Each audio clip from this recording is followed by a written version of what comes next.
Here at Team Initiation, it's summertime, and that means it's time to take a break. But we all know that the church never takes a break from evangelizing. Hi, my name is Nick Wagner. And I'm Diana McAlintoe. And we'd like to talk to you about that whole idea of taking a break for the summer. You know, when we think about taking a break, whether it's summertime or Christmas time or whenever it is that we sort of take time off, we're in a sense saying that the Holy Spirit is on vacation. The Holy Spirit has worked overtime now and needs to do some makeup hours. And that's just not really how evangelization works. If we want to really look at the meaning of evangelization, all we have to do is go back to the scriptures. Jesus' final mandate to his followers was to go make disciples and teach them everything that we have learned from Jesus and baptize them. But Jesus never said, but only do that during September through May. It is a constant mission of the church. And Paul VI emphasized that in his document on evangelization, in which he said that as baptized Christians, we are constantly the presence of Christ in the world. Just our nonverbals, the way that we move through the world, the way that we smile or don't smile at people, the way that we interact with people, all of that sort of, the way we carry ourselves communicates a message. Mm-hmm. And if you look at all of the popes since Paul VI, each of them in their own way have emphasized how proclaiming the message of the good news is constantly the work of all the faithful. Look at St. Pope John Paul II, where he talks about if we want to measure the authenticity of our Eucharists, we have to look at how well we are loving those who are in need of hearing that good news, those who are poor, especially them. And if we love them and proclaim that message to them, that will make our Eucharistic celebrations authentic. And Pope Francis used the image of a field hospital. He said that the church needs to be out where people are hurting. The church needs to be out in the world, paying attention to those who have the greatest need, those who are most lost, most on the peripheries, most hopeless. And by our actions, by the way we approach them and interact with them and dignify them and respect them, we bring them that light of Christ. We bring them that sense of hope that all is not lost, that they can have a fruitful life, that they can have a life of love and even joy.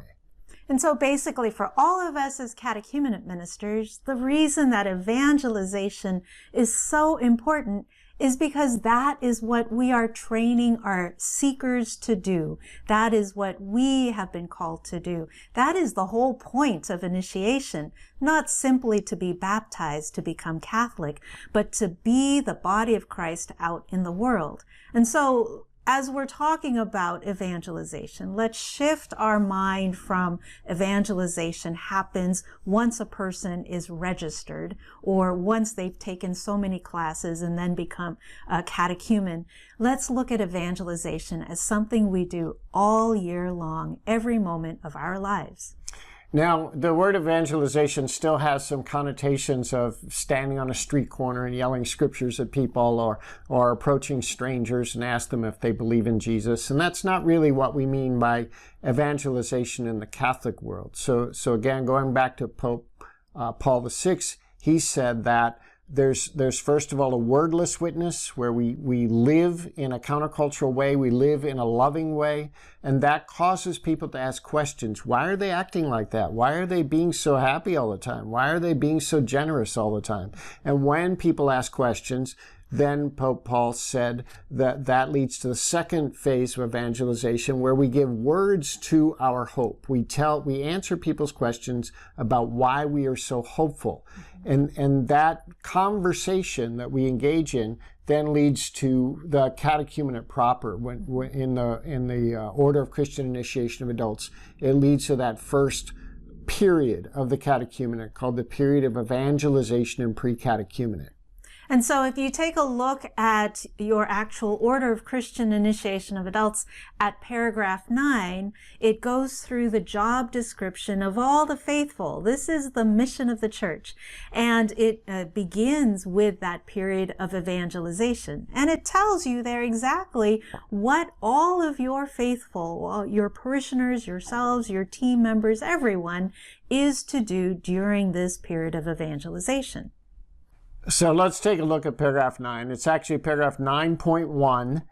The Order of Christian Initiation of Adults says, in the time of evangelization and pre-catechumenate, the faithful should remember that the apostolate of the church and all of her members is principally directed toward making known the message. So what's the message, right? That's the message that in Matthew's gospel that Jesus said to go out and make disciples, to go out and tell the message that Christ has been giving throughout that whole gospel story. So make known the message of Christ to the world by words and deeds, and toward communicating his grace. They should therefore show themselves willing to exhibit a spirit of Christian community, to welcome inquirers into their families and into personal conversations, and also into some sense of the community's gatherings. Mm-hmm. Now, if you read through that paragraph kind of slowly and you think about it, why would we stop doing any of this in the summer or at any time during the year?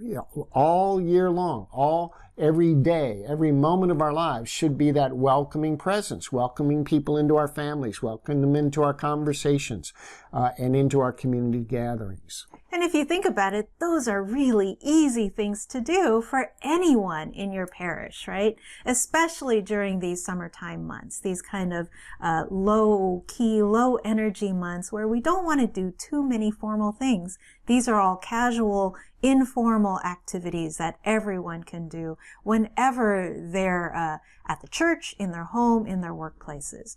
Let's take a look at another paragraph, paragraph 42, in the Order of Christian Initiation of Adults, because it takes that job description of all of the faithful and gives us a way to think about it as a prerequisite for even beginning the formal part of this initiation process.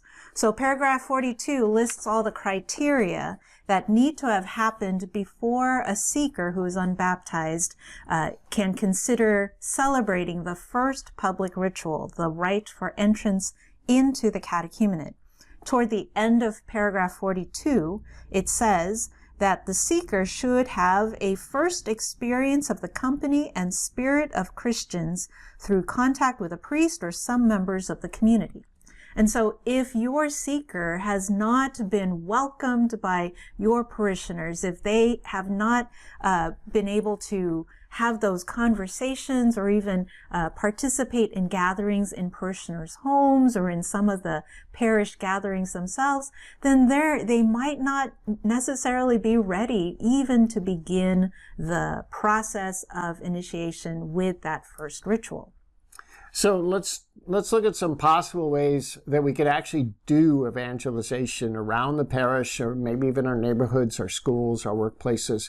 What are some ways that in a Catholic way we can evangelize?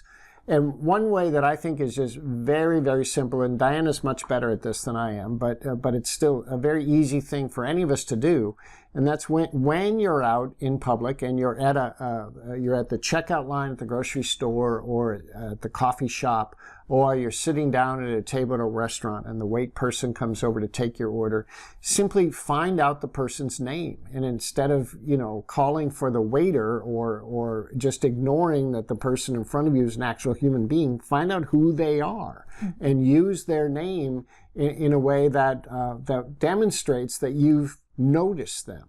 Yeah. And take a step further and do that with people that we might tend to kind of ignore or avoid. Evangelization is a two-way street. Proclaiming the message of healing and good news to another is also first to us. We have to claim that good news of healing ourselves. And so how can we heal with those that we might avoid? How can we reconcile with those that might have angered us or disappointed us, how can we bring a message of healing in those situations? That too is an act of evangelization. And if we're kind of acting that way out in the world, as we said before, that's going to cause people to ask questions and want to interact more with us. And in that moment, we can, when it feels comfortable, when it feels right, we can begin to invite them to the parish, invite them to come and meet people who live this way. But there are people who do that spontaneously without interacting with us. On any given Sunday, there are folks showing up at your parish who are seeking. And they're probably coming a little late because they don't want to actually talk to anybody. And they're probably sitting near the back, and you're sitting in the front 3 pews, so you don't see them by the time they come in. But they're in a sense trying to watch us without being too visible. And we want to respect that. But we also want to know, we want to be cognizant of the fact that they are actually looking for a connection, or they wouldn't have shown up in the first place. And so if we can spend a little time just looking around the parish on Sunday and who's there for the first time or who's new, and introduce ourselves and find out a little bit about the person you don't know. What is your name? Do you live in the area? Have you been here before? Can I answer any questions about the parish? Just beginning to have a relationship with somebody who actually walked in the door without any work on our part. Yeah. Now, I know, because I've done this, I know that in your parish, you might have people who are like the greeters. There's a greeting or a hospitality ministry, and they might even have a badge with their name on it and says, I'm a greeter or a hospitality minister. And that's wonderful. That's great. But if we're talking about evangelization, real evangelization, everyone is a greeter. Everyone is a hospitality minister. And when Nick and I go and travel around the country or even the world, the most effective parish communities are the ones where there are no formal hospitality ministers, because everyone is welcoming one another. Everyone is greeting and especially looking for those who are brand new or unfamiliar to the parish. And those are the ones that stay in my mind and in my memory as parishes that really have figured out and have embraced the mandate to go and tell the good news, to go and make disciples, starting with the person right in front of them. So even if you have hospitality ministers, see what you can do to get your entire parish, or just even the people in your pew, or the people at your mass, to be more attentive to those who look unfamiliar to the parish or they've never met before. And a way you can take this to an even deeper level is as you meet the strangers who show up and you begin to have some conversations with them. Again, if it feels comfortable, if it feels right, you can ask them, well, would you like me to text you before Mass next Sunday to just remind you what time Mass starts? Or you could say, would you like me to find someone to sit with you during Mass? Or you could also ask, is there anything that we could have the priest do for you? Like, are you looking for a sacrament? Or do you need a blessing for your home or for yourself? Or, just be creative and think of what is it that you could offer this person right in front of you who came here seeking something. And we don't actually know what they're seeking. We just know they showed up, and they may not have words on what they're seeking either. But I'll give you a real example of how this happened in our parish just a couple of weeks ago. A woman came in, and the greeters greeted her, and she walked into the main part of the church, and she kind of stood there for a moment. She was looking a little lost. So I walked over to her. I introduced myself. I asked her what her name was, and I asked her if there was any way I could be of help to her. And she started to tear up a little bit, and she said, well, my mother died today. I mean, her mother died literally that morning. And she was there at Mass seeking some kind of solace and comfort. I don't know if she was Catholic. I don't know what her story was, but she just wanted someone to be with her and care for her. And I had other responsibilities that day, so I couldn't spend a whole lot more time with her, but I knew who to take her to. I took her right over to Linda, and I said, Linda, this is so-and-so, she just came in today, and her mother died today. And Linda was just wonderful. She put her arms around her. She said, oh, I'm so sorry. And I said, Linda, could she sit with you and your family today? Well, of course, you know. And so just that simple act of compassion. Now, if I had been my introvert self and let that take over and not introduce myself to this stranger because I don't do that, then that opportunity might have been lost. And that happens over and over and over and over again in all of our parishes. Yeah. So our introverted selves get in the way. Our kind of classroom programmatic mentality gets in the way, because sometimes I know there was a version of myself that would have said, oh, I'm so sorry. We have a grief support group that meets next Thursdays. Friday. Yeah. Do you want to sign up? You know, that might be really helpful, but in that moment, that was not going to be the good news for this person who was grieving right there. What she needed was real human contact, an immediate healing of the wounds that she is bleeding out right then and there. That reminds me of what Pope Francis said. You know, a person who is bleeding out, you cannot ask them, how is your cholesterol? Cholesterol is very important and you need to attend to that, but that is not the immediate need. That is not what the gospel message is going to sound like good news for the person who is right there. So let's pull out of our introvertedness, our shyness, our feeling that we're not adequate enough to do this. And let's pull out of our kind of mentalities that create these structures that we hide behind. So you see how true evangelization calls us to be vulnerable, calls us to reveal our true selves and connect with the real person in front of us. And that happens all year long, every time we meet someone in need. So think of what you can do that's going on right now in your parish, where people might be visiting, people might be coming to your parish for the first time looking for something. Even though our parishes slow down during these summertime months, we're still gathering for Mass, we're still gathering for meetings and parties and coffee and donuts and festivals and all of these good things that happen all summer long. And then we can continue doing that throughout the entire year. Yeah, I would just pick up on what you said about festivals. Our parish just had kind of a festival, a barbecue. It wasn't a full-scale festival, but there were like 100 and something people there, and a bunch of people we didn't know. And a few of our parishioners did what we were just talking about, where they would go in and introduce themselves to the new folks who had shown up. And a couple of our parishioners, this was on a Saturday, so they invited some of these new folks to come to Mass the next Sunday. So we're in the backyard of the parish, and the church building is right there. And the parishioners would say, well, you know, Mass is at 10:30 tomorrow morning. If you want to come, I'll be there. Look for me, and so on. So the next Sunday, we had like 3 or 4 of the folks who showed up at the barbecue, at the free barbecue, just coming to Mass the next Sunday. So think of all of the events, the public-facing events that your parish does or could be doing as evangelization opportunities, where you can actually invite them to take another step. And if you can get, say, more than get 2 or 3 or 4 or 5 of your parishioners or your catechumenate team members to extend those kinds of invitations, you're going to see a lot of folks showing up at your parish.